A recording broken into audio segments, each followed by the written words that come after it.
Hello, Fins fans, and welcome back to the Fins Forecast, your number one podcast for Dolphins news and information all throughout the internet. You know it. Josh knows it. He's dancing. He's over Oh, here. yeah. I never know which direction he is. That's okay. Taylor's up and to my left. Josh is up and to my right. I, of course, am Anthony Pinzone. I'm your host for this evening. Keith could not join us, unfortunately, but he'll be back next week as we get ready to do mock drafts. The NFL draft is coming fast. So we need to wrap up our free agency predictions before we get to that. And that's exactly what we're going to do today. Last week we did the offense. This week we're going to do the defense. I can't wait to talk about this, guys. There's a lot to talk about. So let's just hit that intro and get to it.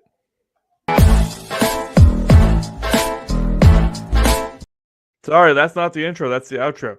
Let's take two.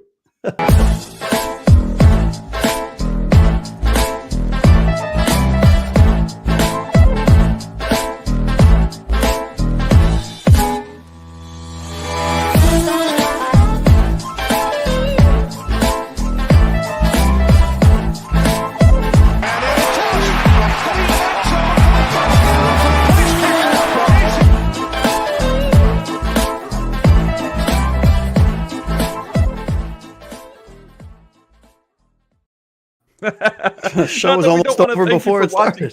Here in the beginning, but listen, we don't want to say goodbye already. We just got here. Oh man, boys, it has been a week of news in the NFL. That we're going to get to that in a second. More trade requests going on out there. The NFL's going wild, which is great because that gives us more content to talk about, even if it's not necessarily Dolphins related, but it could be.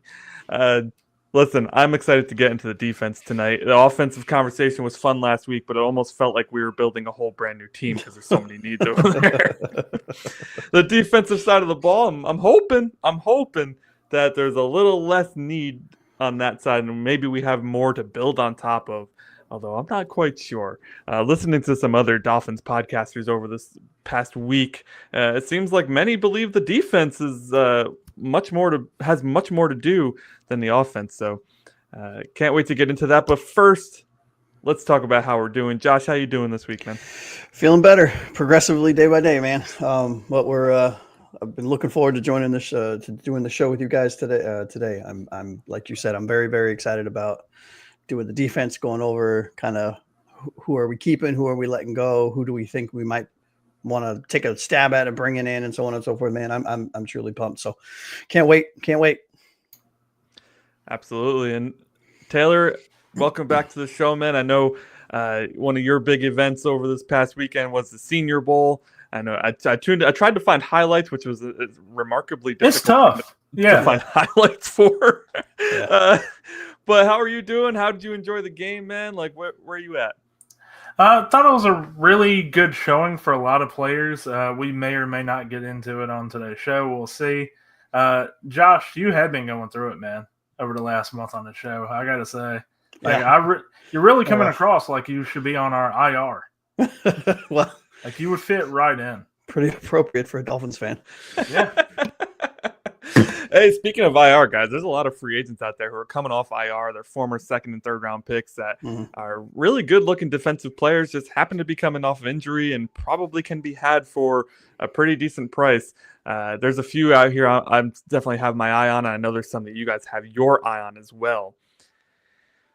But let's say we get into it, all right? We're going to start with the defensive line. As for us, since we run a 3-4, these are mostly our big boys, right? They're the guys that line up in the center, our Zach Sealers, our Calais Campbells. But we also have some defensive ends in our big boy package that we get in there from time to time. Emmanuel Ogbah, for instance, tends to line up as more of a defensive run stopper nowadays than a pressure getter, even though he had the same number of sacks as Chop Robinson somehow. I don't know how he made that work out. That's wild.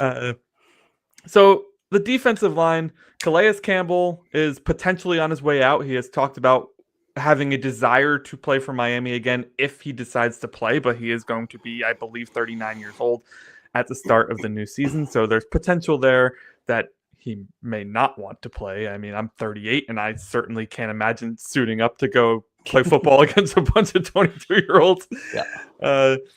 So, he might be on his way out there. Benito Jones is a free agent, Deshaun Hand and Matt Dickerson as well. These are all guys that we just recently signed this past year, 1-year deal guys that we got probably post June 1st, guys that don't count towards the compensatory picks. So who does that leave on the roster? Is it just Zach Sealer? We got Zach Sealer and Neil Farrell. Is that our two our two guys? Probably yes. That's about accurate. Yep. So not much. So Josh, what are you looking at here? You're trying to build through the draft. You're trying to build through free agency. How do you feel about these guys who are leaving? Anybody that you'd bring back in particular? Yeah, I mean, I think the obvious softball here, right? Softball pitch answer here is let's try to do everything we can to bring Calais back. He was a warrior for us. I mean, yes, he only played, I think it was 58 or 60 or whatever. What did I say on that one show? The 58. You said like 55, but then you changed it later. Okay, whatever it was. Yeah. He played a substantial amount of snaps for us, but nothing near where Sealer was, right? But that's to be expected. So if we can bring him back on a 1 year kind of salute your shorts, see you later, off into the sunset. What a great show reference right there. 90s kids everywhere. Yeah, Camp Anawana. Got that reference. Yeah, Camp Anawana, baby. But if we could bring Campbell back, I think that would be phenomenal, right? I think he does so much more than just produce on the field, right? I mean, he's a great locker room guy. He's great. He's a great mentor for the younger players, whether they be, second, first, rookies, whatever the case is. But honestly, there are two names here that stood out to me across the defensive line, right? I would like to bring back Deshaun Hand and or Benito Jones. I don't think we need to bring back both. If we can't, they're super team friendly and we can, cool, whatever. I think they're great depth pieces. I think they both produced very well from time to time. Deshaun Hand, in my opinion, had a better season, which is why I would advocate for him to come back regardless. But I don't think in my opinion, I think we fill this in the draft. Spoiler alert: I am very high on quite a few top end defensive tackle talents in this year's draft coming out that I think Miami should pounce on immediately, despite our need at guard on the offensive side. But I think if we can bring back one or two pieces from this team, it would put us in a great position. Yeah, absolutely. Listen. The big boys in the middle we have such a strong need for that position to be good because yes, our linebackers were better this year, but like linebackers in general in the NFL, I feel like are like the running back of the defense. They're not highly regarded anymore, which is crazy to me. It's insane, right? But like they have to do so much. It's nuts because like more and more reliance is being put on the defensive line. Right. And then we run a 3-4. So we have 4 linebackers and three defensive linemen. And listen, I mean, it's a 3-4 in that it's officially a 3-4. But how many times did you guys see 4 guys with hands in the dirt this season? I mean, it happened a lot. So I think it's, getting caught up in what kind of defense we run isn't a huge thing. It's more of like the type of players that we're going to have in there and bringing back Calais Campbell. I mean, it just not only is he such a good player, but he's such a good leader and such a good presence in the locker room. I selfishly hope he plays another season so that he comes back for us. I mean, I do know that he after? He has said he would like to come back to the Dolphins. It's on the table, but he really wants to try to get a ring, right? And I get that. Yeah, I understand that, right? Player pushing 40, Hall of Famer. Nothing left for him to do except get that ring. I mean, shit. If I'm being honest, fellas, I just turned 39, and sometimes I get tired watching football, let alone having to go out and play against these freight trains that are running at 4.3 at 300 pounds. You're not kidding, dude. After we're finished this podcast, I have to take a nap just to get ready for bed. So Taylor, as the youngin of the group, you probably have plenty of energy over there. What do you think about this defensive line here? Well, I'm kind of the same opinion as Josh here. I know, Josh, you said you'd bring back either and Deshaun Hand and Benito Jones. I'm kind of the same mindset. I would also like to bring back Calais Campbell, if possible. Just to throw this out there, Josh, when you were talking about you're looking at a few of the top names in the draft. Is number 55 for the Michigan Wolverines? Maybe. possibly. Well, there are 2 Michigan players on that defensive line that I wouldn't mind having, depending on where we go. But that's a whole nother topic for a whole nother show next I'm week. just curious. But yeah, spoiler alert, I'm a big fan of both Michigan defensive tackles. They're studs. Yeah, you can still name them because this isn't purely free agency. It's kind of like a primer as to how you would help fill these holes. Mm-hmm. Well, Taylor, feel free to mention both defensive tackles for Michigan, should you choose to. Well, the thing is I really did like the way we had depth on the D line, and that was something that was a question going into last year, right? Because we just plugged in a bunch of 1-year vets. Like, hey, there's no way we're replacing Christian Wilkins. Let's just have Sealer, Calais Campbell, and a bunch of dudes, and it actually really worked. So, considering the holes we have on this team, unless we do get somebody like high up in the draft, like a Mason Graham, the guy I was just mentioning, I kind of do think probably the best option is to just run it back with a bunch of dudes, and hopefully Sealer can get it done again. A few names in the draft that I think would be interesting would be Mason Graham, Ohio State's Tyreek Williams. I hope I pronounced that right. Oregon's Derek Harmon, Kentucky's Deion Walker. Big fan of, the big D lineman, and Deion Walker is definitely one of them. And isn't he like 6'7", 350 or something like that? If he's not, he's pretty close to that. He's massive. And Maryland's Jordan Phillips. Not the same Jordan Phillips that Dolphin fans are used to. This is a younger, different person entirely. But that's just some draft options. Some free agent options include Sebastian Joseph Day, who was on Tennessee last year, Jerron Reed, who was on Seattle, Levi, oh God, I'm going to mess this up. Do it. Onwunzaruki from Detroit, and BJ Hill from Cincinnati. So unless an option like Mason Graham is on the table, like I said, I think the best option here at D-line is to just kind of try to run it back with the same formula as we had. Now, I did not get into free agent defensive linemen that I would like to target, but Anthony, the floor is yours, obviously. Yeah, absolutely. I think, the draft is not a bad position to grab both lines. I think previous show I mentioned, several times that in the first 3 rounds, I would love to see offensive and defensive linemen. But, I'm starting to warm up to this Tyler Warren idea, by the way. When I was editing the podcast, I'm listening to it again. And I'm like, there we go. Taylor might have me hooked. But anyways, a name that I actually didn't see on, I usually look at Spot Rack for free agencies, but I didn't see it there, but it was on ESPN's top 100 free agents list. And that's over in Dallas, Osa Odigizua. He was my only name. Listen, he's a little smaller, I think, than what we would like, 6'2", 280, so he's probably not going to play in the interior that often. But like I mentioned, when we line up at 3-4 often, we want our defensive ends to be a little bit bigger, not as big as the middle guys. But I think, truthfully, when it comes to these guys in free agency, like NFC East, AFC East, whatever, guys tend to stick within the division. So I could see him going to another NFC East team. But if he doesn't, and he wants to come to South Beach, I think he's the best option in the free agency pool. Taylor mentioned a bunch of other names. The only ones I think I didn't hear you say is Greg Gaines down in Tampa. Tampa's had a pretty good defense recently. And then Jerry Tillery up in Minnesota did really good things in Brian Flores' defense, overachieving defense. I'm also a fan of depending on, it should be cheap to bring him in, but Jeremiah Ledbetter from Jacksonville. Yeah, right? I think he fits that. He's a perfect backup. I don't think he'd be a starter. I think he'd fill that Benito Jones-esque type role should we not bring him back. And there's something else real quick, Anthony. You were talking about the type of players that Anthony Weaver would like on his defense. And hopefully he is going to be our defense coordinator. We still don't know. It does appear that the Saints are all in on Kellen Moore because they don't have a head coach yet. So under the assumption Anthony Weaver retains as the defense coordinator, you also kind of got to look at the personnel, the kind of players he wants. Did he have the players he really wanted last year? So, while our defense was very successful, did we really see Anthony Weaver's defense? How he would ideally like it run? Right, and I'll be honest, when I was preparing for this show, I actually looked specifically for Baltimore Ravens free agents because guys always follow coaches. And sadly, there's not a lot of Baltimore Ravens free agents. They've done a really good job of locking Justin down their Tucker, guys. I guess. Yeah, we could sign a kicker.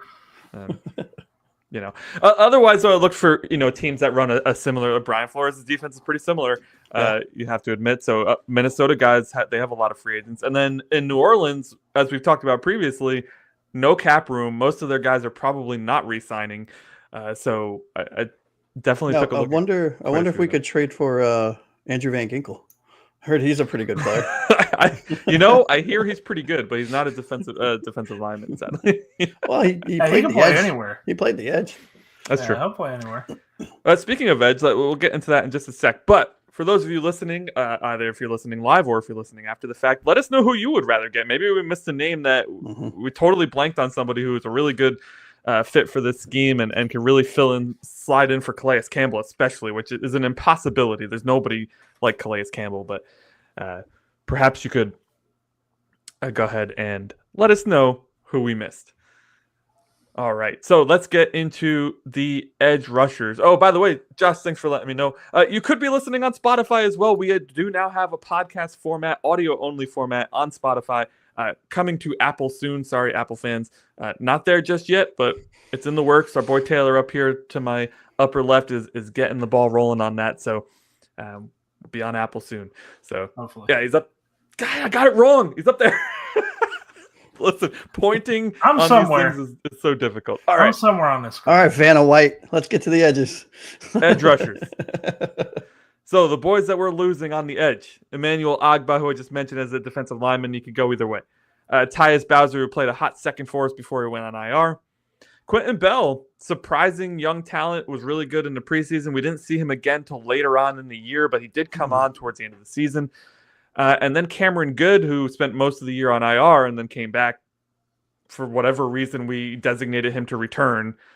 Why we would use our designation to return on Cameron Good is beyond me. Yeah, that's wild to me. But we did. So those are our free agents on the edge. Did you say Quentin? Did you say Quentin Bell? Sorry, yeah, Quentin Bell as well. So that leaves us. Who do we have left? So we have Mo Camara, who we just drafted last year. Of course, Chop Robinson, who we just drafted last year. Stud alert. And then some other guys you or I or Josh or Taylor have never heard of. So let's get into the edge rushers. This is the exciting position on defense. You did forget the two injured players that we'd be getting back that are kind of our biggest edge rushers. And Bradley Chubb. Oh, Bradley. Yeah, sorry. JP. IR guys don't show up on the dang depth chart. So Bradley Chubb and Jalen Phillips, of course. Phillips, I believe. Is Phillips a free agent? Nope, this is his last year. 2026 free agent. And also, I believe Quentin Bell is a restricted free agent and Cam Good is an exclusive rights free agent. So there's a chance we do get both of them back as well. Goody. Sweet. Listen, I'm so sorry I forgot about Phillips and Chubb because I feel like they are the crux of this conversation right here. Oh, yeah. The decisions looming on what we do with these two players could define what this defense looks like next year. So Taylor, I want to start with you. Let's first talk about these two players. Talk about anybody, and then we can go into who else you would keep, draft picks, free agents, whatever. But let's focus right now on Jalen Phillips and Bradley Chubb. Well, I kind of want to start with yours, considering your reaction to hearing Quentin Bell and Cam Good coming back. But if Bradley Chubb ends up staying, he would probably need to be restructured, so that would have to get figured out. Jalen Phillips is, as we just brought up, he's now in a contract year and he's bidding for a big contract. I'd like to restructure Chubb and run it back with the core trio of what I think fans wanted to see this year, which was Jalen Phillips, Chubb, and Chop Robinson. But now Chop would actually have the help on the edge. So that's something that is very intriguing to me. And I'm also not opposed to bringing back Agba or Bowser as depth options. Totally disagree with you. But in terms of the draft options, there is Mike Green out of Marshall, James Pierce Jr. out of Tennessee, Texas A&M. We got two guys on there we got Shamar Stewart and Nick Scorton, and Quay Robinson out of Alabama. The players I named were mostly higher projected picks. Not a massive fan of using another first, especially considering we're right now at 13 on another edge. Sure. Unless we move on from either Chubb or Phillips. But one sec. I'll come back to you in a sec, Taylor, because I think Mm-hmm. Josh said something interesting here. You said you wouldn't mind bringing back Agba or Bowser as depth options, and Josh, you did not like that. Why not? No, I just don't. I mean, I think, you have Agba at 32 going into 33 years old. You have, Tyus Bowser going into his 31 years old, played 20 something percent, 29% of the snaps for us. And then in his time with us and was injured. I mean, I think Agba filled in admirably. I think he did a very good job when he was called upon this year to fill in with all of the injuries we had. But, if we're running it back with Agba and Bowser, we failed somewhere. I mean, that's not a knock on them, right? But they're no longer starters in this league, in my opinion. And Tyus Bowser is a borderline 53-man roster type player. To clarify, I'm not saying bring him back and let go of Phillips and or Chubb. This would be like all the core trios here, and they would be depth. I still get where Josh is coming from. I just wanted to clarify there that I'm not saying bring Agba back and let him start. So Taylor, that's not a good idea. Of all the edge rushers you mentioned coming in the draft, it seems like it's a pretty nice draft to grab an edge rusher. Do you have like a favorite there in the second, third round, since you mentioned not really loving grabbing one at 13? Well, not necessarily in the second, third round, but I'm glad you asked that because there is something interesting about the Texas A&M rushers. Yes. Whereas I think you can put them on the line as well. Like they are that big and that fast. They're maybe not as explosive as somebody like, especially James Pierce Jr., who times the snap insanely well. But I think that you can kind of knock two birds out with one stone there, at least until you figure out what you're going to do long term at edge rusher and at D-line. Just real quick, and then I'll throw it over to you guys. Free agent options. This is more along the lines of what Josh probably isn't a fan of. I got Dante Fowler Jr., who was on Washington last year. Deo Odedango out of He picked all the names he can't pronounce for tonight. That's all I'm going for, apparently. Baron Browning from the Cardinals and Clavon Carrison from the Raiders. Kayvon Chason. There you go. The guy that doesn't like Joe Burrow, I think. I think he's been in an interview or something saying that. Okay. Yeah. That's none of those names made me excited. I got to say, I didn't jump up and down in my chair over here for any of those names on that list right there. I do have one guy I really like, but I'll see if Josh mentions him in his tidbit as well. But first, so Taylor, where I don't even know if you mentioned this, and if you did, I apologize. Where did you land on re-signing Chubb? Well, you said you wanted to restructure Chubb. That's fine. What about re-signing Phillips? Re-signing Phillips, I don't think we should really do anything with Jalen Phillips this season. Let him play out in his final year and see what he does. Perfect. All right, Josh, how about you, man? Let's start with Phillips and Chubb. Yeah, I mean, look, I like both players, right? I've been a fan of both, but I think, like we've said on other podcasts, and like Taylor alluded to, it'd be very hard to shell out a massive contract to JP right now, right? Mm-hmm. I think if you can lock JP up on a 5-year, very heavily incentivized, team-friendly, in air quotes, deal, I think you do it in a heartbeat, right? Because if he was healthy, and I know if, right? But a player of his caliber and quality, if he was healthy for his whole rig, I mean, he's resetting the market. I mean, that's how good he is, right? So if you can lock him up on a 4 or 5 year team-friendly, heavily incentivized deal, I think you do it in a heartbeat. There are levers that you can pull when it comes to Bradley Chubb. It's just a matter of if Weaver, right? In my opinion, Weaver is the deciding factor here. If he hold on one second. He should be as well, right? I mean, he made some good moves last year from a personnel standpoint, so I would hope he's heavily involved in this process this year. Right, exactly. And if he deems Bradley Chubb, come back from what is a serious injury for a player of his age at the position that he plays, and feels like he can coach him and feels like he can have him contribute, I think, okay, fine. Then you don't pull the levers, right? Yeah. Then you, or rather than you pull the levers so he's going to be here, but that frees up cap space to allow you to do other things. If you're questioning it, right? If you're not sure, if you're uneasy about a player of his age at the position that he plays coming back from a serious injury, then I think you don't pull levers and you don't kick the can down the road and you don't push cap space into future years and you let him play out, because next year I think we can get off of his contract with hardly anything, if I'm not mistaken. So, there are decisions that need to be made there. I'm not in the front office. I know what I would do. I would not touch Chubb's contract with a 10-foot pole unless I absolutely had to, right? I would try to negotiate a team-friendly, in air quotes, deal with JP. And if he says fine, great, right? If he's not, then you let him play it out and you see what happens, and you can play the market accordingly, right? With an oft-injured player. I would like to, from the edge position, there's really only one name that I would like to see back, and that's Quentin Bell, right? Yeah. I think Quentin Bell, maybe Anthony. Well, he's a linebacker. Anthony Walker's a linebacker. But Quentin Bell was okay, right, when he before he got injured. But I think everyone else, right, outside of Chubb and JP, I think everyone else it's a position that we need to upgrade outside of our starter, right? 100%. Yeah. Now, from a free agency standpoint, from the edge rushers, Dante Fowler Jr. was on my list of my short list of players that I liked. Brandon Graham from Philadelphia. I know he's a little older, but would be a great addition as a kind of a rotational type piece, maybe a starter, but that plays rotational minutes. Azeez Ojulari from the Giants. That would be probably a pricey one. I would assume. Boy, right there. That's the one I was. I really like him, right? Yeah. And then Deo from the one, and I'm not even I'm gonna butcher the hell out of it. Oh no, go ahead, Josh. Try it. Live in my world. How about that? Deo Adeyingbo, right? It's from Indy. Sure. Right. Bam.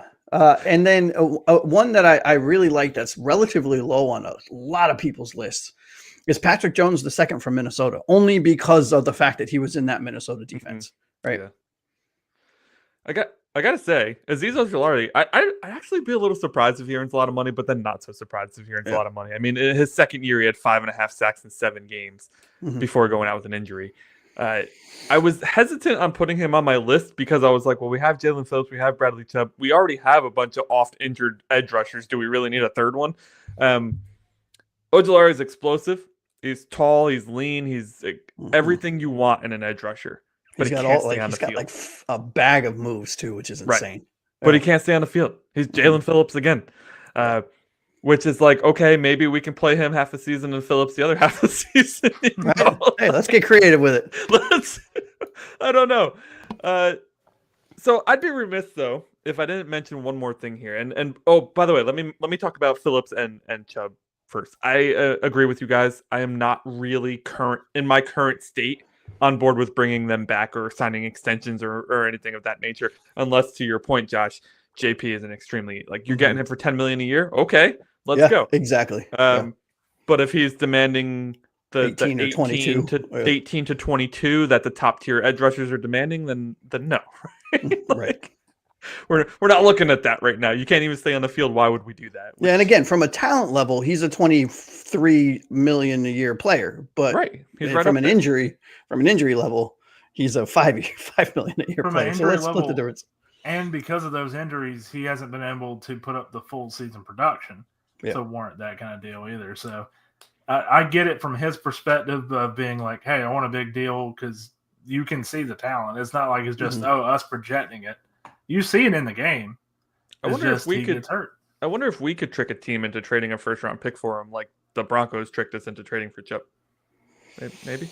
I mean, somebody might fall for the potential. You don't know. Nice. Let's throw in Tyreek Hill while we're at it. All right. Speaking of trades, I'd be remiss if we didn't talk about this guy before we moved on, because he is the preeminent edge rusher in the entire National Football League. He just so happens to have demanded a trade from his Cleveland Browns, and his name is Myles Garrett. Now, do I believe in my heart of hearts that Myles Garrett wants to come to Miami? Yes. No. I believe he wants to go win a championship. And as much as I want to believe that the Dolphins are in a position to do that, I don't know that a guy like that is going to say, well, I could go to the Lions, or I could go to, the Commanders. I could go to the Chiefs probably. I could, I don't know that he's looking at us very highly on the list. But we still should talk about him, though, because there's always potential that Chris Greer comes out of nowhere and makes the deal of a lifetime here, and we end up with Myles Garrett. Now, let me preface it by saying that the Browns have already said they're not going to move him. I think that's a bunch of hooey. I think that's a stupid statement on the GM's part. I don't know why you would want to play hardball like that. I think every other GM in the league already assumes that you're not just going to give Myles Garrett away, right? Yeah, that was a reactional statement. Right, right. So I don't know how much I believe that Miami will trade for him, but let's just talk about it. What would it take? What would it take to get a Myles Garrett, in your opinion, Taylor? See, that's tough because there's a lot of stuff going around about like what is that trade going to look like if it happens. Like there's a lot of talk of 3 first-round picks along the lines of the Khalil Mack trade from back in the day. Mm-hmm. There's a lot of talk about it being like a first and a second, or a first and a third and a player, or something like that. So I don't know what his value could be because he is 29 years old, but he's Myles Garrett. He is most likely going to the NFL Hall of Fame when all this is said. Going to the Hall of Fame. He's already. If he were to retire, I'm tomorrow, really playing it safe here. He's in already. He is the reigning defensive player of the year at the time of this episode. Mm-hmm. So isn't he like the only player in NFL history to have over 12 sacks in 6 straight years or whatever it is? Yeah. So this isn't basically what I'm saying is like this isn't somebody like on the tail end of his career. He's wrapping it up once again when it ring. Yeah, he's about to be 30, but he's still top 5. He's still changes player the of the game. year, isn't he?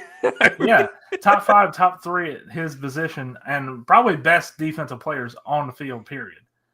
T.J. Watt, Chris Jones. I think you misspoke, Taylor. I think he's a top 5 defensive player. That's where that's period what I'm saying. ends. Like Chris Jones, T.J. Watt. I don't think I can name another player that I could argue is Micah Parsons, maybe, just from a versatility standpoint. Yeah, he ought to off year though, and I mean Jordan or Jalen Phillips for Miami. You know, Garrett listen, Garrett hasn't had less than 14 sacks since 2020. All right, this dude is an absolute monster. That's disgusting.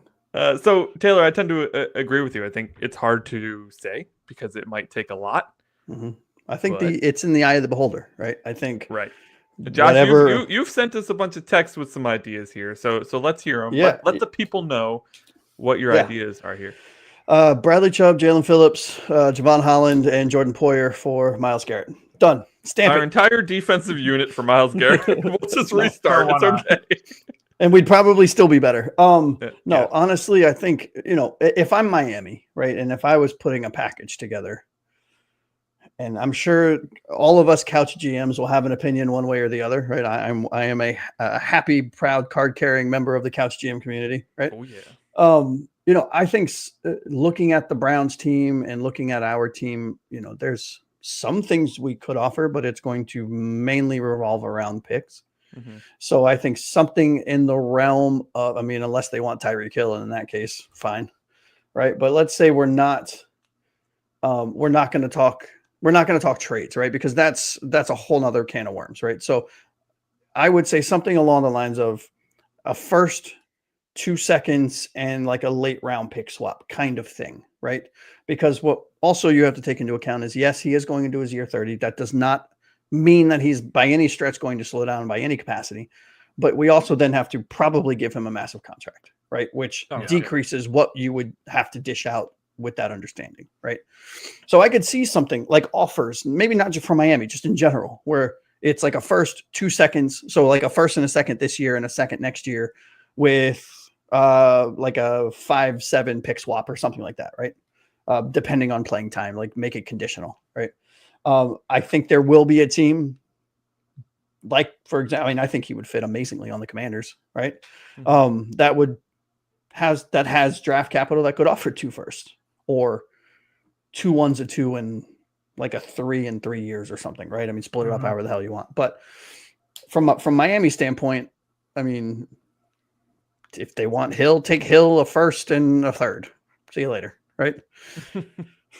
Listen, I don't think this conversation begins unless you're offering 2 first-round picks. If I'm the GM of the Browns, I'm not even picking up the phone if your offer is less than that. Well, then how do you know what my offer is? Because I don't. If you don't pick up the phone, how am I going to give you my offer? Listen, if it's Howie Roseman, I know he ain't offering crap, No. so I'm not picking up that call. That's fair. Well, but do you really think? Go ahead, I was just going to say the thing too is he's requested a trade. Mm-hmm. So that's the thing where, and it's not because of money. Like, that's why what the Browns GM came out and was like, oh, yeah, or it didn't come out and absolutely say it, but that was a report saying they had no interest in trading him. Here's what he said last week about it. Mm-hmm. And why that does come across as like, oh, read the room, man. Maybe not the best idea. Is because Myles Garrett isn't looking for a new contract with the Browns. He just wants to go to a new team so he can win a title. I heard an extremely interesting take from somebody in the know, Daniel Jeremiah over at NFL Network, and he said, he actually did the Browns a favor. He is their biggest piece in terms of trade talks, right? Pretty much their only piece in terms of trade talks. And if they went ahead this offseason and traded him in order to start a rebuild process, the fans would absolutely lose their minds.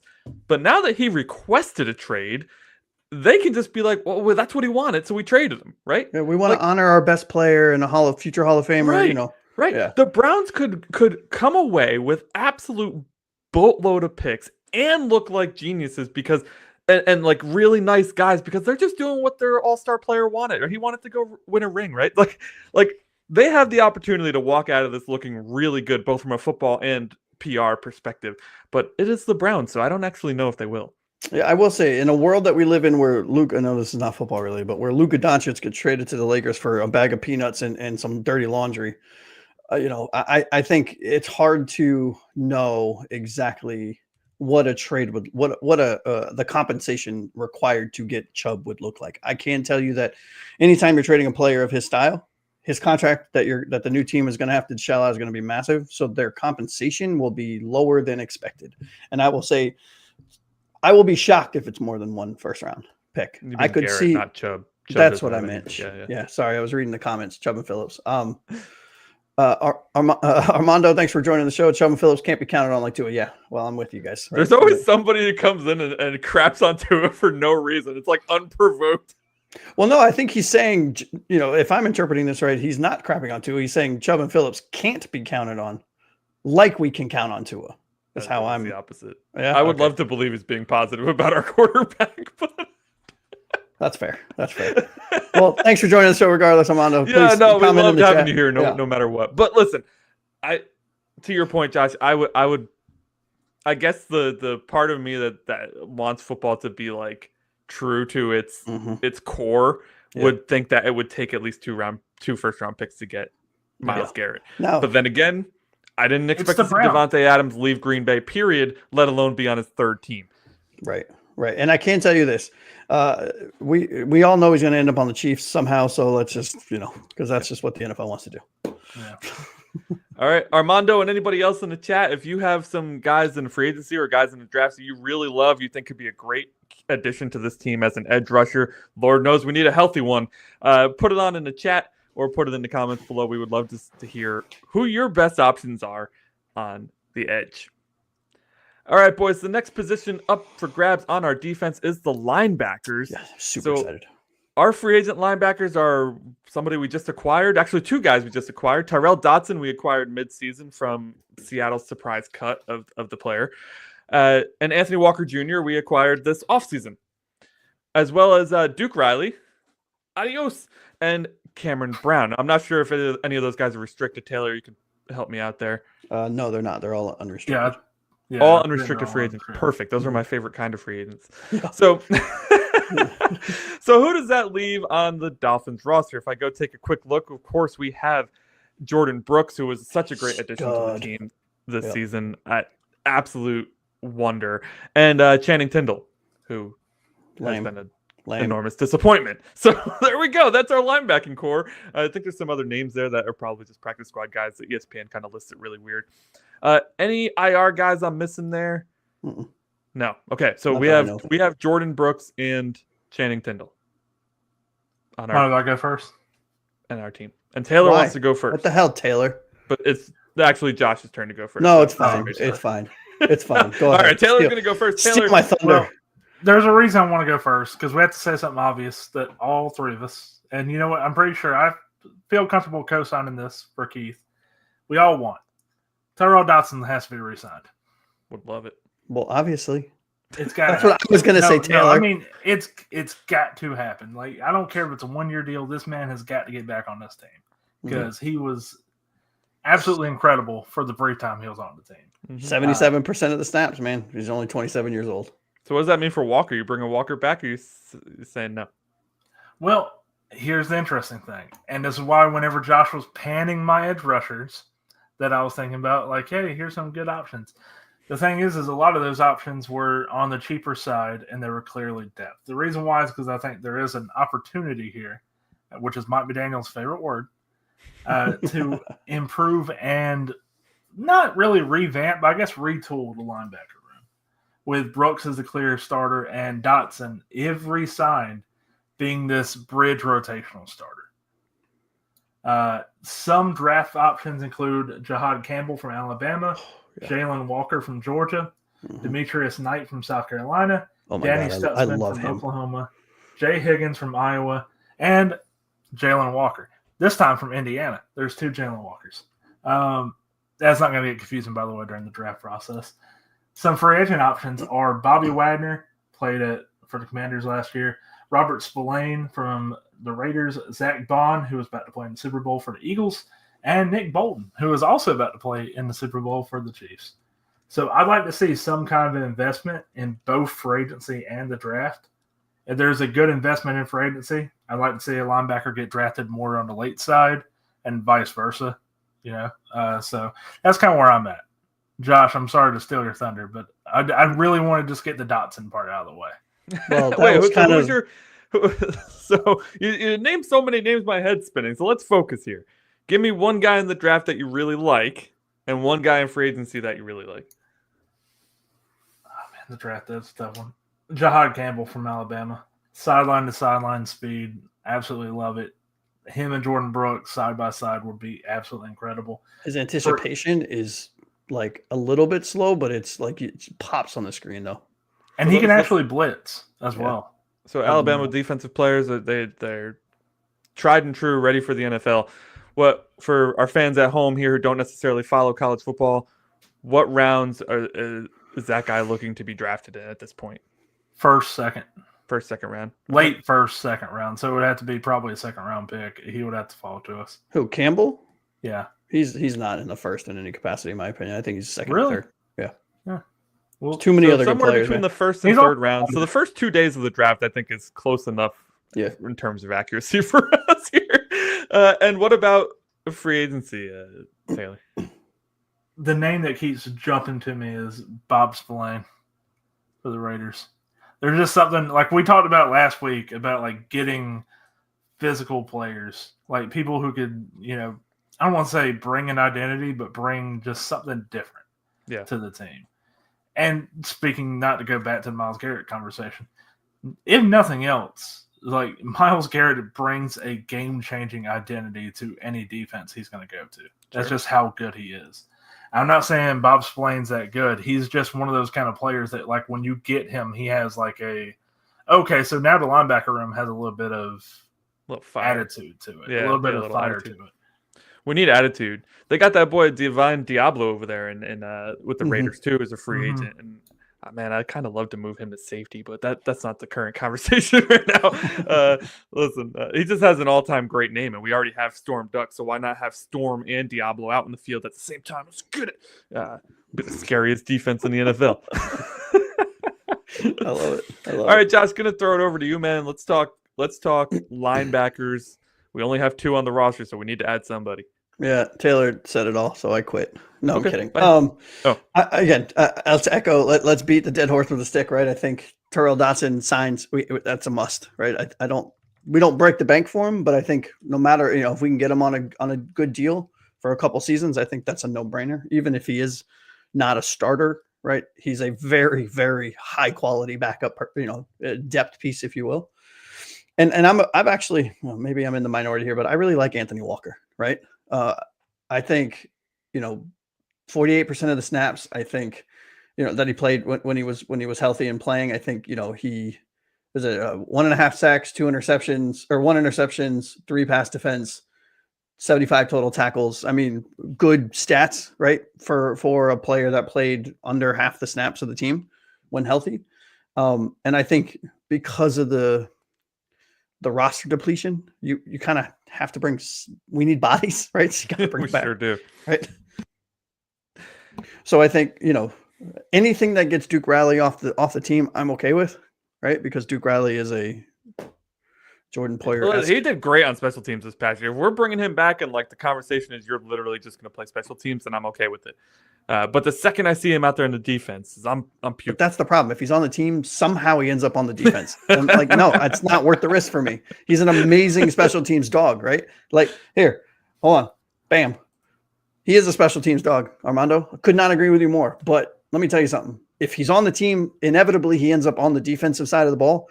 And that is never what you want to be in, right? So I think, to beat the horse again, Terrell Dotson, Anthony Walker from the current roster should come back in some capacity. I'm a big fan in linebacker, who I have as linebacker 3 in the draft, Carson Schweinsteiger from UCLA, right? I think, on my big board, he's around 48, 49 out of 100. I mean, good player, great anticipation, great speed, sideline to sideline, big guy. And in the free agents, in free agency, I mean, the names, obviously, I don't necessarily know if we can get 1 or 2 of them, but the type of player is more what I'm alluding to here. Ernest Jones from Seattle, Nick Bolton from Kansas City, Dre Greenlaw from San Francisco, Luke Gafford from Tennessee. Like, those are the names that I would like to get 1 of them, right? Or, I mean, that would be great if we get 2 of them, but 1 of them is all we really need to fill this roster out. But those are the type of players that I like. Yeah, your draft pick was fantastic. I can't even pronounce his name, and that's Taylor's favorite. So that's excellent. Listen, I would not be opposed to taking a linebacker in the draft. I don't know if it'll happen, but we'll see. Yeah, I don't think we're taking a linebacker high, right? No. But we have so much hope for this draft, but we are restricted on the number of picks we have, so that's unfortunate. This is true. Is there a great middle linebacker in this year's draft? I will let these 2 handle that. If Josh want to go first, Taylor's going to go first. Taylor's going to go first. I will leave the floor to you, sir. I'm a big fan of Jahad Campbell and Danny Stutzman so far, from what I've seen. Who do they play for? What rounds are they looking at? Jahad Campbell, Alabama. We just talked about him. Mm-hmm. I've seen first round, of late first, I guess second, maybe even third. Stutzman, I've seen a lot of second, third round. Yeah, and I'll throw another name, Chris Paul Jr. out of Mississippi, right? I think in a 3-4, he's a Mike. In a 4-3, he's a Will / Mike, right?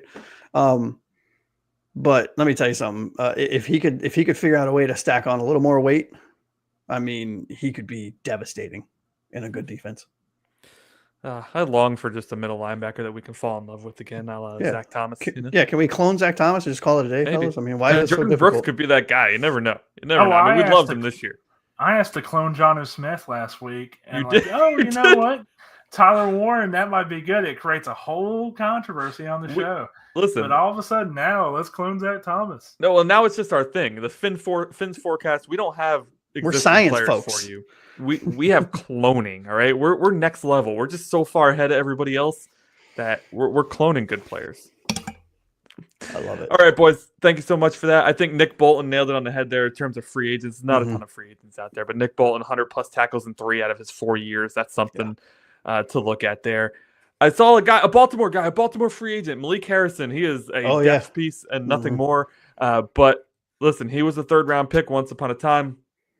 Looking at his stats, looking at his play time, he's been a bit of a bust for where he was drafted, but maybe Anthony Weaver can get something out of him.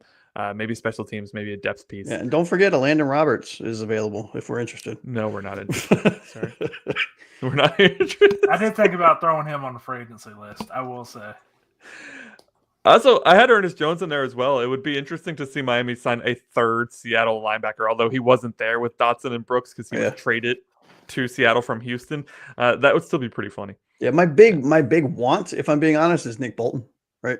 Yeah. Or Dre Greenlaw, but I mean, those are both a little older guys. I mean, which is fine, but Nick Bolton's a little small too. That's the only thing that stood out to me. 5'11", 237. Hits like a Mack truck. He hits so hard for such a little guy. I mean, maybe that is our Zach coming Thomas. Out of Missouri. I think it was Missouri, wasn't it? Anybody know? No idea. Yeah, it was Missouri. Yeah, I'm pretty sure it was.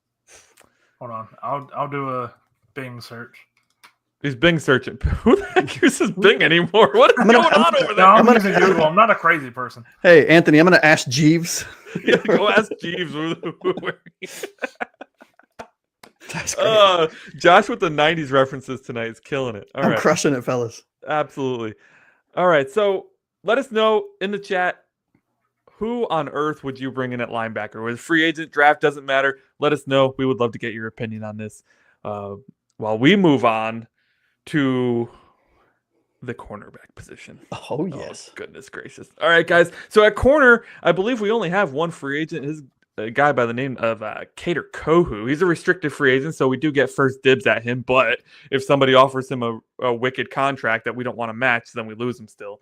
I do believe we get compensation. We also have Saran Neal. Yeah, Saran Neal's a free agent here. This is a big deal for us. Okay, so it's not a big deal. But Saran Neal I actually saw listed as a safety. That's why I didn't mention him here. Gotcha. But that's fine. He can be a corner for this segment. We only had one, so now we'll have two.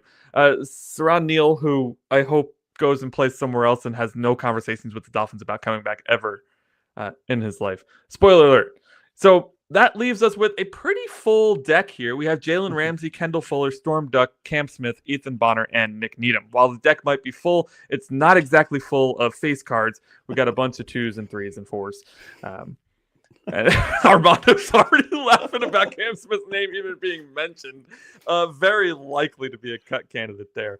And Nick Needham spent the whole season on the practice squad, and I believe they just brought him up to keep him on the roster for the offseason. I have no idea. So Josh, we'll start with you, man. This room needs a little bit of help. All right. So before I start, if I start here, does that mean Taylor gets first crack at the safeties? Because if that's the case, Taylor, you can start with cornerbacks. I'll give you first dibs at both corner and safety. Nailed it. All right. So I think, and I might be in the minority here. Kader Kohu, I think, should come back. Right. I think with his up and down play, I think that would allow us to get him on a relatively team friendly deal. I think we offer a 3 or 4 year deal kind of thing. Right. And then you offer you give him a chance. Right. You don't negotiate. You don't go back and forth. You say, here's the contract. And then to your point, Anthony, if somebody comes and blows them away, then great. You get a comp pick and you get some, you throw a second round pick on them or something as a restricted free agent. And great. Okay. We'll get a second round pick. Cool. Right. I don't think there's a lot to do. I think maybe a young guy in the draft. I don't have any names off the top of my head. I like the guy out of Michigan. I like the guy out of San Diego State. I think it's San Diego State. But there's not really, I'm not a huge fan of a lot of cornerbacks in this draft that are in our range. Yeah. But I do think that maybe, we could bring someone in like from the free agents, right? So Akila Witherspoon, Mike Hilton, Mike Hughes from Atlanta, Noah Igbenogany. No, I'm kidding. I'm just kidding on that one. He played great for him. He did. He really did. Well, we can't bring him back without the fans losing their crap. No. But Shaquille Griffin, Adoree Jackson types. I mean, there's a lot of older cornerbacks in this draft, right? One name that I really, really like is Carlton Davis from the Detroit Lions. Mm-hmm. I don't necessarily know if we can afford him or if we want to spend the money on him. I don't think we should because he will be expensive, especially after the run that they made.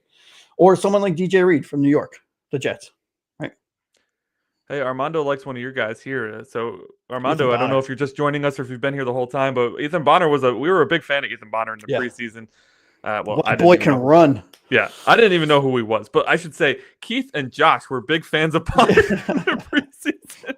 Yeah. And Taylor wasn't with us yet. Taylor, were you a big fan of Ethan Bonner in the preseason? Man, the way people were talking about Ethan Bonner, I thought he would be like next in line to start. And he ends up not playing really at all. Till the end of the year. Yeah. That's how it works, man. As Eric Ezekama or Easy E all over again. Yeah, no, I agree. I think there's a lot of bigger named free agents that we probably can't afford. We'll probably end up throwing some post-June 1st money at some guys to bring them on and add depth. But I do think the core will benefit greatly from the interior being improved, right? So I would rather us spend the money on defensive line and work our way out. We already have too much money in the cornerback room as it is. Yeah.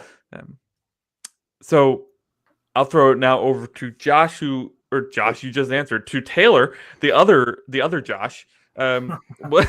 The more handsome Josh. Yes, the more appealing Josh to my top left over here, which is that way. Appreciate it. Taylor, what do you think about corner, man?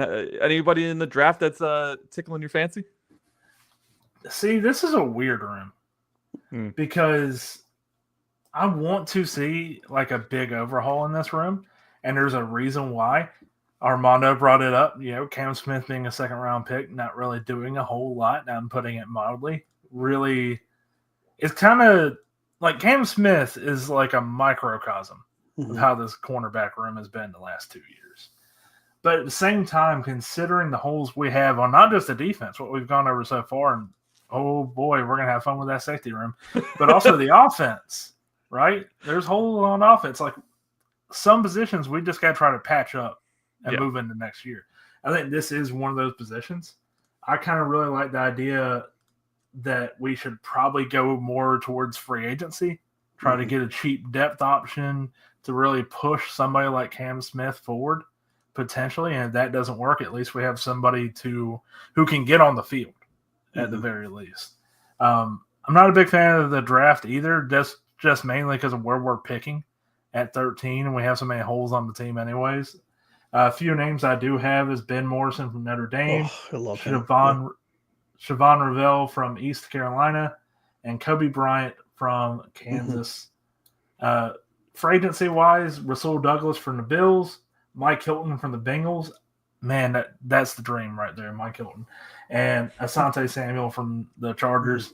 I'm not sure how Samuel's been the last 2 years for them, but that was a name that I really like coming out of the draft. So, Chargers fans, if he has been awful, please let me know in the comments. Yeah, I will say, if I may chime in about the draft. So, Darian Porter out of Iowa State, 6'4", he runs a 4.3 40. I mean, I'm a big fan of tall, fast guys at the corner position. And Trey Amos from Ole Miss. Well, the thing is, though, do you want somebody who's playing on the outside, or do you want somebody in the nickel? At this point, I don't care. I just want a fucking good defense, right? Listen, but again, to Anthony's point, this is the last position we should be worrying about right now, right? We have so many other needs. Yeah, I think even just bringing back Cater Kohu is probably enough, right? Bring back Darth Cater, who that nickname never really stuck because he kind of. Hopefully, he actually improves with the tackling. Hopefully, he does. Listen, we love undrafted free agents. I mean, we saw, Cater Kohu is one of those undrafted free agents. We saw Nick Needham make the team and play significant stats for us. Ethan Bonner as well. I don't remember if Storm Duck was. If he wasn't, he was very late in the draft. Storm was undrafted. So Storm was undrafted as well. So we love undrafted corners. I wouldn't doubt us bringing in 3, 4, 5 more guys to camp and see which one of them sticks as we normally do. So yeah. I got to say, though, there's one guy in free agency that stuck out to me. I don't know how much he would cost. I have no idea. But Paulson Adebo in New Orleans. Yeah. I know that they can't afford to bring him back. He has 3+ interceptions in 3 of his 4 seasons, and we have a bit of a problem forcing interceptions. So if we can grab a guy like Adebo, if he's interested in coming down to Miami, it's not that far from New Orleans. No income tax, no state income tax. That's nice. That is the one guy and all the research I did that really just kept coming back to. I was like, oh man, if we could get Paulson. So I mean, like if he required like a 10 plus a year, 9, 10 plus a year, right? It'd probably be more, but let's just say 9, 10 million a year. Would you sign him? Knowing that we need to redo the entire safety room, for example. Sure, because I'll just move one of the other guys to safety. I like the way you think, sir. Put Needham back there. What's the difference anyway? Put Ramsey back there. Yeah, we do got Kendall Fuller for one more year as well. I forgot about Fuller. Yeah. Let Ramsey just freaking hang out in the middle of the field and go get interceptions and knock people's heads off. I mean, we've seen him get burnt way too many times this season. I know that he had a lot of good plays as well. I know that, but I cannot get over the fact that we played 2 rookie first round wide receivers and they both smoked this dude one-on-one by themselves. That's unforgivable. So it's unforgivable. There you go. There's my Jalen Ramsey hate for the episode. I have to get it in every year, every show. He's my Jordan Poyer. Oh, guys, is it time? It's speaking of Jordan Poyer. Before we get to the safeties, let us know what you would do with the corner room. It's of our opinion that this is the least important thing to focus on this offseason for the Miami Dolphins. We have guys signed. We have depth players in there. We're going to likely keep another undrafted free agent. So, like, the corner room isn't that big a deal unless it's Paulson Adebo. And then Anthony says, sign that boy and move Jalen Ramsey out of here. I'm all for it. So let's get into the safety room. Josh, you know the deal here with the safeties. We're losing all of them, except for Patrick McMorris, who didn't get a chance to play last year. I'm a huge fan of. What's that? So, which I'm a huge fan of. Right. Yeah. Javon Holland, Jordan Poyer, Elijah Campbell, boom, boom, boom. Free agents, all of them. See you later. All of them. Do we bring anybody back? Me? No. All right. Not so who are you bringing in then? Because it's an empty room that needs some filling. Yeah, so I am huge on quite a lot of safeties in this year's draft. I think in this year's draft, it is a very pro safety draft, right? And a few names that I have mocked to the draft or to the draft, to the Dolphins, are names like Malachi Starks out of Georgia, who I think is the best safety in this year's draft, closely followed by Xavier Watts out of Notre Dame. Malachi Moore out of Alabama, and Lathan Ransom out of Ohio State. So those are kind of the 3 or 4 names of players that if we land one of them in the draft, I think we're golden, right? Excuse me. In free agency, on the other hand, there are some good names. There are some older vets. There are some okay players and so on and so forth. Names that I would like to see us bring in, Xavier Woods out of Carolina, Jeremy Chin out of Washington, I think would be a great fit, especially next to someone like not Malachi Moore, Xavier Watts or Malachi Starks.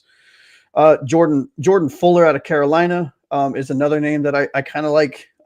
And Tony Adams out of the Jets. I think he showed well against us in both games this year. And I think he would be a good addition. So I've seen you guys mention Malachi Starks a bunch. You guys send mock drafts in our group chat nonstop, which I love. It takes me a long time to catch up to it. I have to scroll back up a while after when I finally see it. But I do read every one. And Malachi Starks, I have noticed, has appeared in Used To's mock draft. I went New Yorker on you. I like it. Hey. Pretty much every mock draft you guys have done. What is the appeal of Malachi Starks? Why is he the guy who's going to start for us? Why is he our new Javon Holland? I mean, look, he's the most pro-ready run defender in the entire safety group. So he is. So the reason I like Starks and Watts, they're two.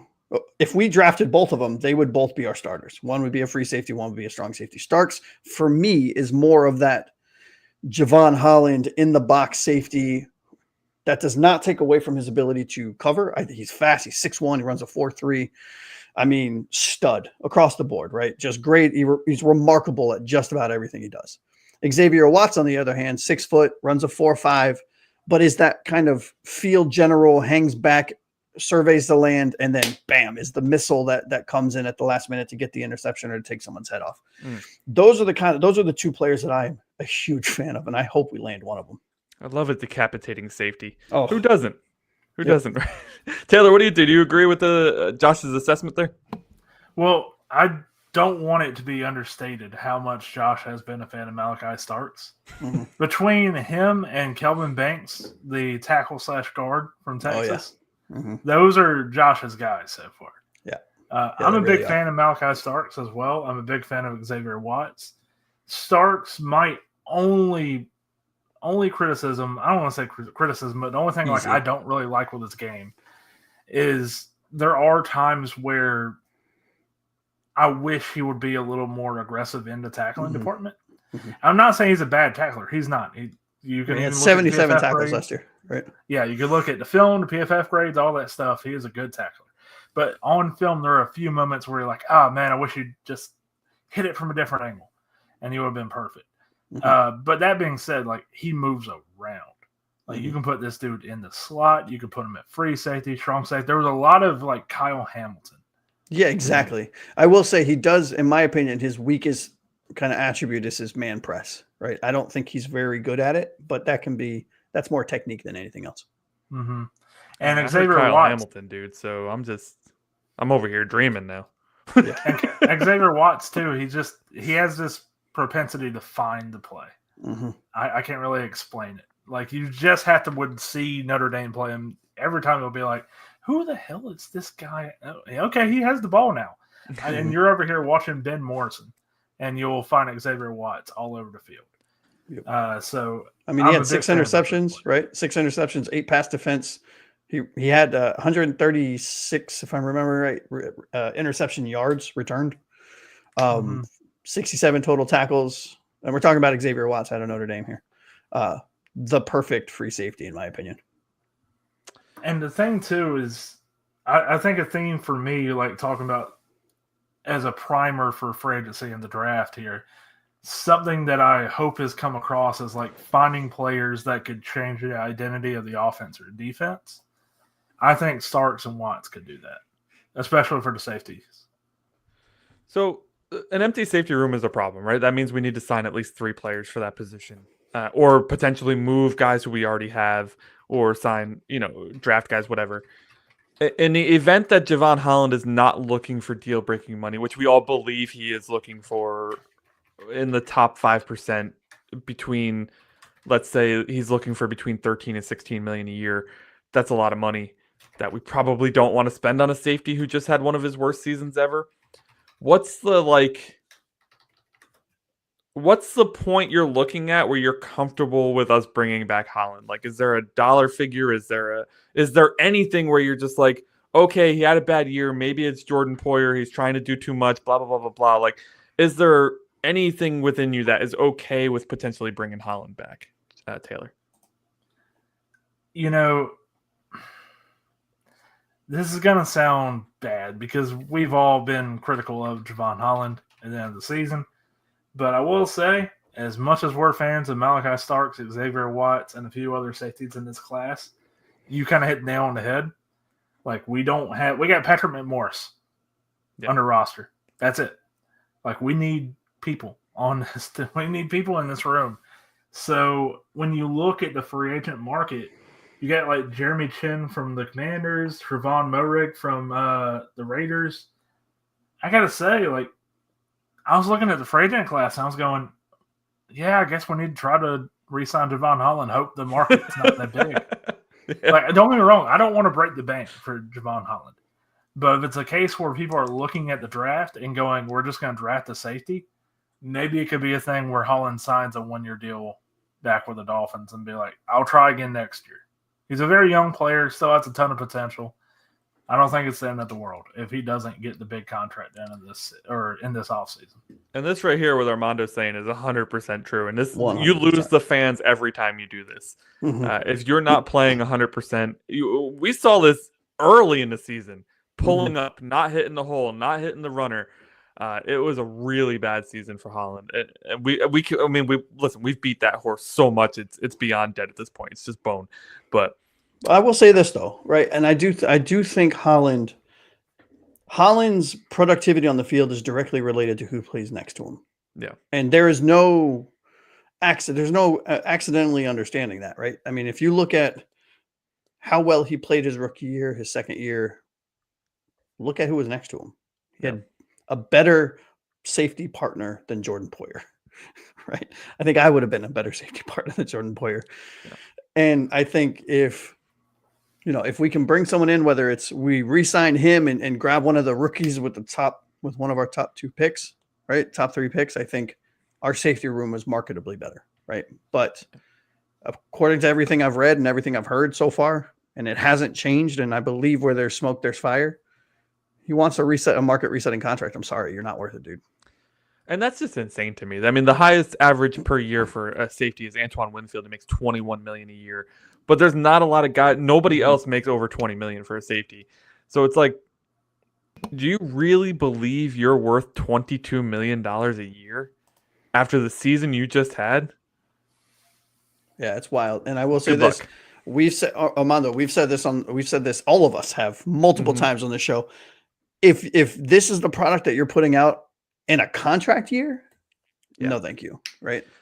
I will say, I'm going to go to the free agent pool for a second because the guy that stood out to me has been injured the past 2 seasons, but had an absolute monster season in 2022. He's over in San Francisco. His name is also hard to say, so Taylor's going to love him. Talanoa Hufanga Yeah. Oh, he's a free agent? is a free agent this He year. is. Oh, okay, He's never so mind. good. Boys, Add him to my list. look at these stats in 2022. 97 tackles, 2 sacks, 2 forced fumbles, 4 interceptions, 9 pass deflections, 8 run stuffs, and a touchdown. That's an amazing season for a safety. His second year in the NFL. The past 2 seasons, he's missed a combined 17 games. That's a bit of a problem. But we have an empty safety room, and if a guy's looking for a chance to stay in the NFL, hey, we're wide open, bud. We could use a playmaker. Come on down. Let's see what you can do in Miami. That guy stood out to me the most on this free agent list. So we're just building a glass cannon defense. Oh, baby, let's go. It's all. Listen, we're either putting high schoolers out there or we're putting Pro Bowlers out there, ladies and gentlemen. You either get the kill shot or you miss completely. There's no in between. Yeah, another name I like, it's Quandre Diggs out of Tennessee, right? I think he'd be a great fit next to someone. Yeah. I was just going to go back to Poyer one last time and be like, the funny part about Poyer and why it didn't work out here is like 2 years ago, when Poyer went to the Dolphins, probably would have been a really good deal. Like he fell off a cliff. Yeah, this season. And also decided to open his big fat mouth before the season. I'll never let that go. I'll never let it go. I'll never let it go. Listen, I think the other free agent, I think Taylor, you mentioned it, Trayvon Moehrig is not a bad option either. He's had a resurgence here these past 2 years. I think he's looked really good. TCU. There you go. Horned Frog. I think, right? Really, TCU? I don't know. I'm just trying to guess what their mascot is over here. No, Horned Frog. Yeah, for sure. Oh, I nailed it. There you go. Yeah. That's from playing that NCAA football that came out. There you go. So that's one way of learning the draft. I should go back to playing that now. Update the rosters, then I'll learn all the players. There we go. Cheat code. All right, so that's the safety room, and that's the defense, boys. We have fixed the Miami Dolphins defense in just 1 hour and 12 minutes. We are geniuses. Like, jeez. Chris Greer, who? Yeah. Who needs Greer? You could pay us a literal fraction of what you pay him. Whoa. No. No, you can't. No, you can't. You can pay us the same amount of money. Listen, if these two won't take it, I'll take it, guys. 10% of what Chris Greer makes, give it to me. I'm coming. Let's go. Well, still more ways than one. All right. That's the way more than I've ever made in my life. But that's it for the defense. Let us know who you would add to the Dolphins defense to fix this unit. And I don't fix is a bad word. To add to the unit to help rebuild it, upgrade the unit, enhance. Yeah. We're losing a lot of pieces this offseason, so there is a lot to add to the defense. But I'm really excited to see what Anthony Weaver does here, guys. I mean, he had a really good first year, so much so that he was getting head coaching, interviews. He interviewed 3 times with the Saints, I believe it was. So a lot of the times when I see that, I think, oh, that's just Rooney Rule crap. But if you interview 3 times, that's not Rooney Rule crap. They were seriously considering you. And you get brought back to the Saints to a team. Was it twice, 3 times to New Orleans? Yeah. But I will say, silver lining, right? Yeah, we're losing a lot of pieces, right? Some are decent, some are quality starters, backups, some can go away like Jordan Poyer. But I think what it does do is it allows us to see, assuming, right, and I might be assuming incorrectly here, that Weaver does get a say in who we select in free agency, who we might go after potentially in the draft. Yep. It allows us to watch him build a defense with multiple pieces that fit his scheme in the manner in which he thinks that they need to fit. And it's very exciting to see, what that could look like. Absolutely. Yeah. Let's go jump to this comment real quick before we move on to takes from the deep end. I think this is a good point from Armando. Hill's bad for Tua. They're totally different people, aren't on the same page as professionals. I think there's something to this, guys. We saw Buffalo get rid of Stephon Diggs, and then we saw Josh Allen have his best season ever. I think there is definitely something to be said for removing the diva talent once they start becoming too much of a diva. Yep, and absolutely, Armando, go check last week's show where we beat that horse into a pulp because a lot of us were in the trade Hill, get rid of them kind of category. So to smithereens. Yes. And one last thing, you may not have noticed there was no special teams because we're not losing any special teamers. So our kicker, our punter, are both back. We're losing the long snapper, but we actually had 3 different long snappers this season. So that's not I worth will, mentioning. if I may have a special teams nerdy moment for a second, though. I Nah. would like to replace our punter. I thought he had a good year considering we expected him to be absolute trash. Well, that's the problem, right? So Yeah. someone like Michael Dickerson from Seattle, I would happily take, right? Anyways. Yeah. There you go. Wait, so And then we just lost our entire audience right now because you mentioned we're not going into who we draft at long snapper because I got a few. Oh, okay. Sorry, I will say the whole Blake Ferguson thing is very intriguing. There's been no word out of that situation.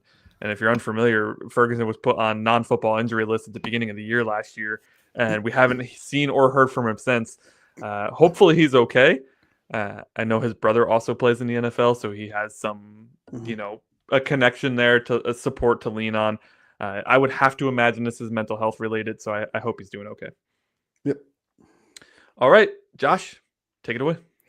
All right. So just takes from the deep end, fellas, right? So this is a segment that I love, right? Where we get to engage with our fans. Our fans comment on our various social medias, on our videos, live in chats. And we like to pull hot takes from our fan base, right? From our comments, from those that comment, those that send us, hot takes in on videos, post live shows and stuff. So really excited to get into some of these. A lot of them are draft related, fellas. So get excited. And we will start here in one moment. Takes from the deep end.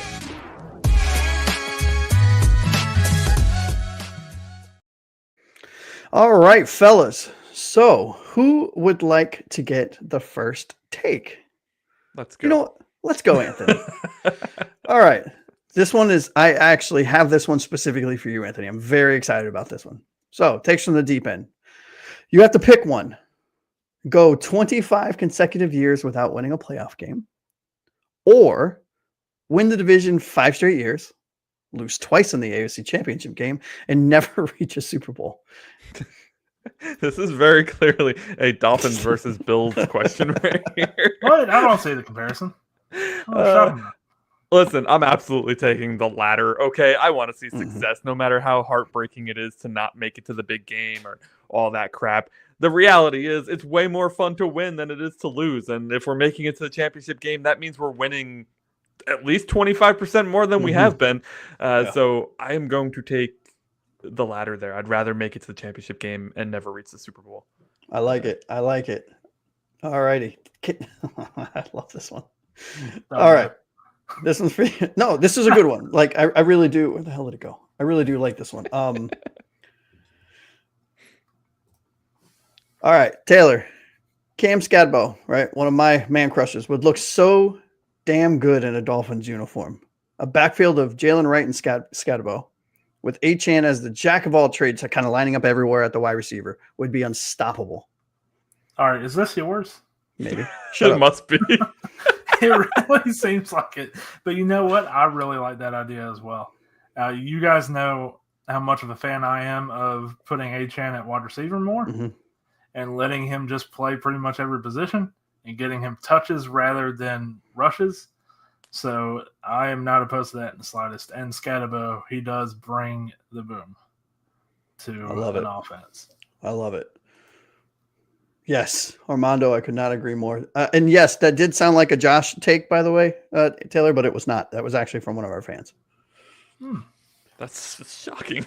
It really is. It really is. I was a big fan of it, which is why I like it. I could have sworn that was just you. It was not. It was not. All right, Anthony, you're coming up next here. Awesome that Weaver is likely back. The idea of him working with a healthy D-end room with the level of talent that we have on this roster, bolstered with potential free agents or draft prospects, has to get you excited. Do you agree? And why?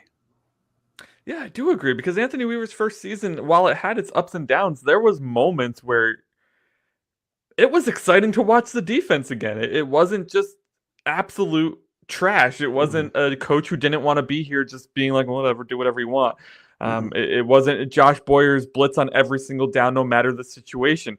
It was a coach who knew what he was doing, who made some adjustments. I know Keith has been a little critical of Weaver and not making enough adjustments, but hey, not first year defensive coordinator. First year is our defensive coordinator. I like especially what I saw from the personnel changes, right? David Long Jr. is not working out, you out, right? Anthony Walker Jr. at the end of the year, reports now are saying that he got benched as well for Dotson because he wasn't doing his job at that point. So you're out. Would have loved to see Jordan Poyer get booted, but we didn't really have anybody else to take his place. So I get it. The pass rushers we have, we talked plenty about Chubb and Phillips, and we don't know if they'll be back. Chubb missed the entire season. He got hurt 12/31/2023, so he's officially been out for over a year. It'll be close to 18 months, 20 months maybe by the time the season starts. So he should be, if he can play again, there shouldn't be any question that he's going to be there for training camp and all offseason activities, right? And if he can't, then I would severely question his availability as whether or not he'll ever actually play football again. And then Jalen Phillips is just a beast. I mean, watching him those first couple games before he unfortunately got hurt, it was so exciting. Sad. It was so exciting. And we potentially bring in somebody else. Maybe it's a draft pick. Maybe it's a free agent. I don't know. I am very excited to see this defense. Maybe more so than the offense, because the offense just has I feel like the offense has a lot of drama around it right now with the Tyreek situation and the Tua situation and all that other crap. Whereas the defense is just like, hey, maybe we can carry the torch again. I'm excited to see that. Yeah, I agree. All right, Taylor, we're not done yet, brother. It would be very disappointing if the Finns opted to take a QB in rounds 1 through 4. Instead, we should sign Minshew to be our number 2 for the next few seasons. Oof. I actually don't hate that. Okay. I think he has the experience to do it. I know we talked last week too of I prefer going in the opposite direction of let's get more of a physical quarterback. That way we don't have to deal with limitations, and Minshew is a quarterback who does have limitations. That being said, he's kind of the ideal backup, I think, for Tua's play style to me. So I'm not opposed to that. Yeah. And what about taking a quarterback in the draft? Because I, like Anthony, am a avid believer in draft one every year, right? And what was the take? It would be disappointing if we did? Yeah, if the Finns opted to basically waste a first or a pick in rounds 1 through 4 on a quarterback in this year's draft. If we got Minshew, I don't want to take a quarterback in this draft at all. But if it's a thing where we are still sitting with Tyler Huntley as the backup option, if we see a Kyle McCord, sitting there round 4, I would not be opposed to that in the slightest. Yeah, I think the caveat there is rounds 1 through 4. Rounds 1 through 3, please get out of here, especially this draft. But if you're talking 4 through 7, sign me up. Yeah. All right. I like it. All right, Anthony. Last one for you, brother. Mike McDaniel needs to promote Bevel to OC and let him cook. Oh, God. Oh, this is so perfect because I was just bad-mouthing him in our text team. I don't know enough about him to say yes or no to this. I'll just say that. Listen, the Seattle offense was very good when he was up there with Pete Carroll, but then he bombed in Jacksonville, right? And this year he was our quarterback's coach, and our backup quarterbacks were woefully unprepared to fill in when the call came. So do I think MMD needs to make a change, which is Mike McDaniel, for those who may not know the acronym? Yes. Do I think it's to promote Bevel to OC? Frank Smith, what is he doing? I have no idea what the structure is for this offense. Is it OC or is it play caller? What's the difference? Listen, something needs to change on offense, but I don't think it will. What about you, Taylor? Yeah, I'm kind of with Anthony here. That's where I think you were talking about the defense feels more fun going into the offseason. Yeah. Because there's a little more structure and a little more positivity around it. And this is coming from somebody who I still do believe in McDaniel's future as a head coach. Maybe with us, maybe within our team, I don't know. But there is so much uncertainty around okay, well, we got to invest in the offensive line. GM and coach have already said that essentially that's going to be the plan. What's going to happen with Tyreek? What's going to happen with the running back position? Backup quarter. There's just so much, as you said, Anthony, just drama.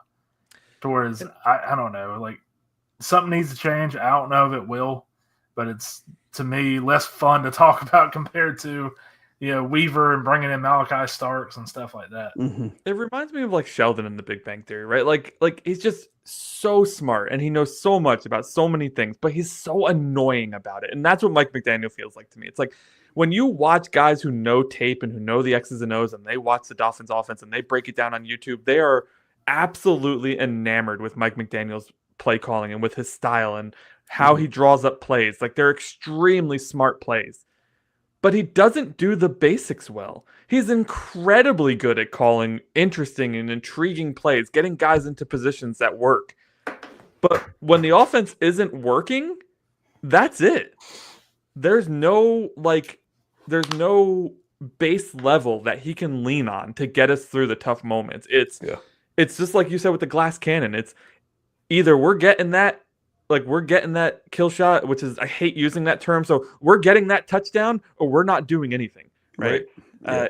There's not enough structure to hold the building up. Yeah. And I will say this, and I know I'm not technically supposed to chime in on these, but there's only 3 of us. So let's do it.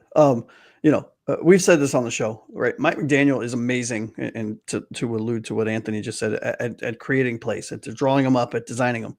What he lacks is the in-game wherewithal on when to call something and when not to call something, right? And that could be he has too much belief in his players, like stubbornness, which is great, but at the same time, it's also a curse because while you have so much belief in Tua and Tyreek to get it done, sometimes you need to have the realism to go, "Oh, it ain't happening here." Yeah, and we've said it on the show plenty of times. He is very stubborn in his play calling, mostly me. Sorry, but I think. Just because he gives up play calling duties, which I think he should do so that he can focus on everything else that goes into being a head coach, right? Doesn't mean that he has to stop being part of all of the stuff that he's good at, right? And I think that's where a lot of the disconnect with some of the fans that I've talked with, some of the fans of our show that I've had conversations about this with post live streams is it's all or nothing. It doesn't have to be, right? It can be tweaked. We can get an offensive coordinator that can call in-game plays that Mike McDaniel drew up, right? Just my take. And not only that, whenever McDaniel's talking about like if there was a better option to call plays, he would give up play calling. To me, that tells me that, like, okay, then a change needs to be made because what you were just saying, Josh, like there needs to be some kind of like McDaniel needs to level up to that CEO level. Right. Granted, like Sean McVay, Kyle Shanahan, yes, they still call plays, but they've also had time periods where they went, hey, I need to take a step back and I need to let somebody else handle it. I can pick up play calling later and I can still be involved. But right now, I need to make sure that the team doesn't sink. And that's where we're kind of at with McDaniel, where he does need to take that step back and go, all right, let me fix the offense and be able to do the simple stuff. Yeah. I think that, there's not enough evidence out there to suggest that McDaniels is a good play caller. He did it 1 year prior to becoming to Miami, and he's been doing it here since. But like, the offense took a major step back this year. So what's the excuse here? Like, if there's somebody better, then find somebody better, right? If you don't have the confidence in Frank Smith to do it, then why is he your OC? Is it play designer or play caller? Because he's, to me, a top tier play designer, especially play caller. Yeah, I mean, he's been designing plays since forever, middle school. Yeah, but I think he's only been calling. I think he called them 1 year with San Francisco, and then he got hired here. So, well, that's what I wanted to like clarify. It's like not necessarily play call or play design. No, his play design may be spectacular. Yeah, I mean, he's probably top 5 in play design, but he just play doesn't calling and knowing when to call it. Like, that's what I wanted to clarify there. His situational awareness, to Josh's point before, his situational awareness on the field in the moment is. I had a guy on a client call yesterday say, "What do you think about keeping McDaniel?" And I was like, "I'm not a big fan." He's like, "Yeah, anybody who's a head coach and is out there shivering, that's not a good head coach." I was just dying because the things that people look at for a good head coach, it cracks me up. And honestly, I feel like there's such a negative stigma with, and this is maybe more of a societal conversation, and this is not what the show's about, but I think there's such a negative connotation when you see a head coach. Let's use this scenario as an example. People would have very strong opinions of Mike McDaniel's ability should it be known that he didn't give up, or he did give up play calling. Oh, he can't handle it. Oh, look at it. He had to farm out the. I think that is a sign of having your ego in check, right? Because right now his ego is driving all of this. His stubbornness. Well, I design the plays. I'm a genius. I've been dubbed this offensive run game genius, which is ironic because our run game has been non-existent for a year. But farming it out I think is what he needs to do, right? Give it to your OC, let your OC call the game plan that you've implemented throughout the whole week leading up to the game. So this is your game plan. He is just, you're trusting him so you can focus on other things. And I think that, it would allow him to take that next step as a head coach that I think he's capable of, but that his stubbornness and his ego is holding him back. Just my take. Yeah. All right, boys, before we sign off for the day, I think we're at an hour and a half, Taylor, so I don't know if we're going to get to talk too much about Senior Bowl, but we can certainly fill that in next week and the week after when we start our draft conversation. But we'll get to I think it eventually. What's that? We'll get to it eventually at some point. Absolutely. If you weren't aware that it was All-Star weekend last weekend for college football, so the East-West Shrine game and the Senior Bowl were both played. I will just say this, Josh Betch. Or John, what is it? Not Josh, John, right? Whatever his name. You don't even know his name. The TCU wide receiver, Betch. We're cutting that part. Jack Betch. Yeah, whatever. He's great. Or Beck. I don't know. You guys know by this point I'm bad with names. We're cutting this Jack whole part Beck. right now. That's it. It's gone. It's gone. It's a live show. Shit. Listen, one other thing I want to get to. I forgot to get it in the beginning. I haven't hosted in a bit. My apologies. But it has been made known to the National Football League audience that Cooper Kupp is going to be traded. The Los Angeles Rams have let him know that they are trying to trade him this offseason, and it is likely to get done because who the heck wouldn't want Cooper Kupp? Interesting move by the Rams, in my opinion. This is the face of their franchise for the past few seasons. So interesting that they would do this. But what are your guys' thoughts here? Not only on, what this means in terms of the NFL and trades in general, because we talked a lot about trades in this episode. And what does it mean for Cooper Kupp? What does it mean for Miami? Is there potential there that we bring in a guy like this we don't necessarily need? I don't know. I feel like there's a lot of implications here, Josh. Yeah, I think I would love the idea of having Cooper Kupp, especially if it was in unison with Hill leaving the building. Not saying a 1-for-1 swap, but Hill going out, us bringing in a young guy in the draft, and having Cooper Kupp as kind of I hate to say this, but like a wide receiver 3 or a wide receiver 2B on this team.